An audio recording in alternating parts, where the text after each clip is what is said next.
Sveiki visi! Pradedu naują grojaraštį Pirkimas internetu, kuriame bandysiu pateikti informaciją apie pirkimą iš įvairių internetinių parduotuvių, galimas problemas ir jų sprendimo būdus, bei galimybę sutaupyti. Ir pirma tema bus kiek keistoka, ne apie tai, kaip ir kur nusipirkti, bet ką daryti, jei pirkimas nepavyko. Prekės negavote, gavote ne tai, ką užsisakėte, ar prekė atvyko pažeista.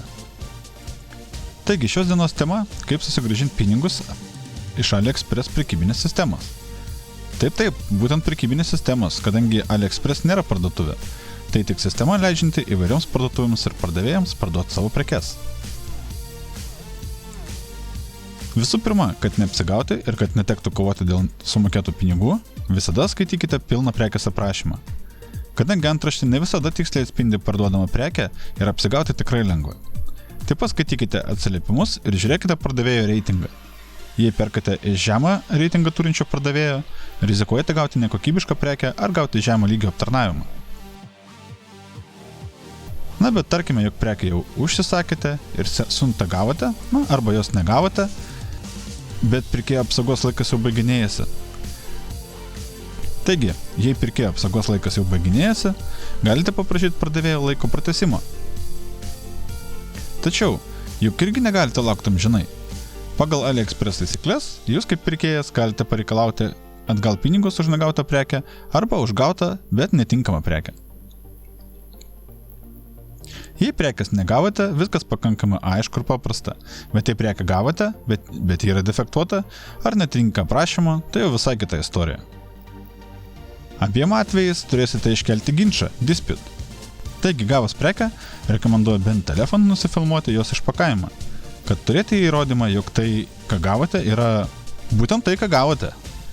Dažnai kiniečiai nenori pripažinti, jog atsiuntė ne tą prekę. Filmuokite taip, kad siunta ir prekė visą laiką būtų kadre. Parodykite lipdukus ant įpakavimo ir jei iškart matote prekės defektus, juos irgi įamžinkite. Toks įrodymas bus labai svarus, bandant atsikovoti savo pinigus. Taip pat galite padaryti detalesnės defekto nuotraukas arba prekės aprašymo neatitikimo nuotraukas. Taigi, kaip tą ginčą pradėti? Būdami prisijungę AliExpress sistemoje, atsidarykite užsakymą ir nuspauskite Open Dispute. Čia jums atsidarys gan detalus klausimynas. Šį kartą pademonstruosiu pavyzdį, kaip man teko ginčytis dėl sulaužyto apsauginio stikliuko. Taigi, renkuosi, jog prekę gavau. Toliau renkamės ginčo priežastį, kas su gautomis prekėmis yra negerai. Mano atveju prekė atvyko pažeista.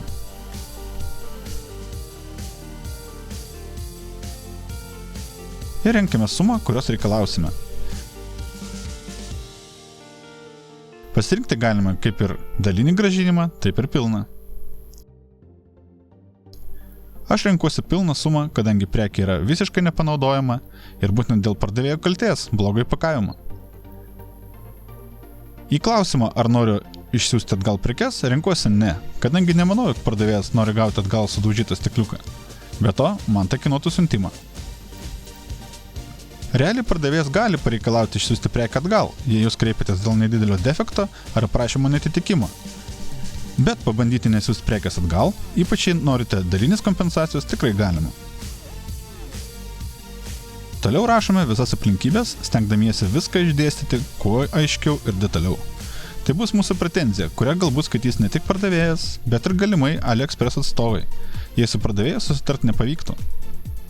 Todėl stenkitės, kad ši pretenzija būtų parašyta nepriekaištingai. Viską be abejo rašome anglų kalba, galima naudotis ir automatiniu Google vertėju, jei anglų kalbos nemokate. Kiniečiai jo taip pat naudojasi rašydami atsakymą jums. Išpakavimo video aš turėjau, bet pirmam žingsniui nutariau tiesiog prisegti sudaužytų stikliukų nuotraukas. Video galim bus pateikti su sekančiu atsakymu, jei pirmų įrodymų pardavėjų bus negana. Atkreipkite dėmesį, jog paveiksliukų dydis negali viršyti 2 MB, o video 500. Dar kartą viską patikriname ir spaudžiame Submit. Laukiame, kol išsisiųs jūsų prisegtos nuotraukos ir išsisaugos jūsų pretenziją. Na ir matome, jog pardavėjui yra suteikta šiek tiek laiko, kad reaguoti į pretenziją. Jei jis per tą laiką nesureaguos, tai ginčas automatiškai bus išspręstas jūsų naudai. Bet nepamirškite laiks nuo laiko stebėti situaciją. Jei pardavėjas jums atsakys ir pasiūlys savo sąlygas, tarkim, nekompensuoti visiškai nieko, jūs irgi turėsite sureaguoti per tam tikrą laiką. Kitaip sistema galės ginčą išspręsti ir ne jūsų naudai.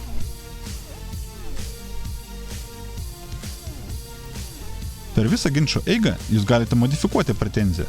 Taip pat, jei per kelis susirašymus su pardavėju nepavyksta susitarti dėl grąžinimo, galite nuspausti eskaluoti ginčą.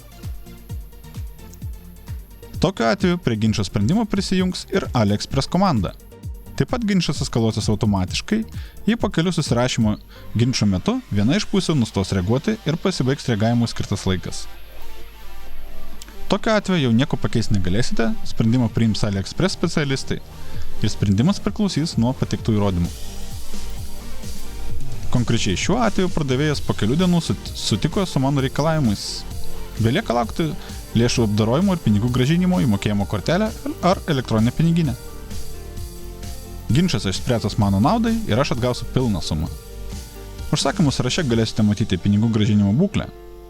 Šiuo metu man rodo, jog grąžinimas yra apdorotas, o po pinigų pervedimo matysite, jog grąžinimas yra įvykdytas.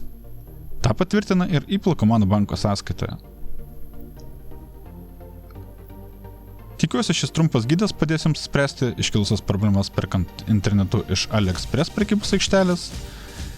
Jei vis dar turite klausimą, rašykite juos komentaruose, būtinai pasistengsiu kiekvienam į juos atsakyti asmeniškai, arba gal net skirsiu atsakymams specialų video, jei klausimų susikaups daug. Kitą video šiame grojaraštyje planuoju skirti pasiūlymams, kaip sutaupyti perkant iš internetinio parduotuvių. Pateiksiu bendrą informaciją ir šiek tiek savo patirties šio klausimo.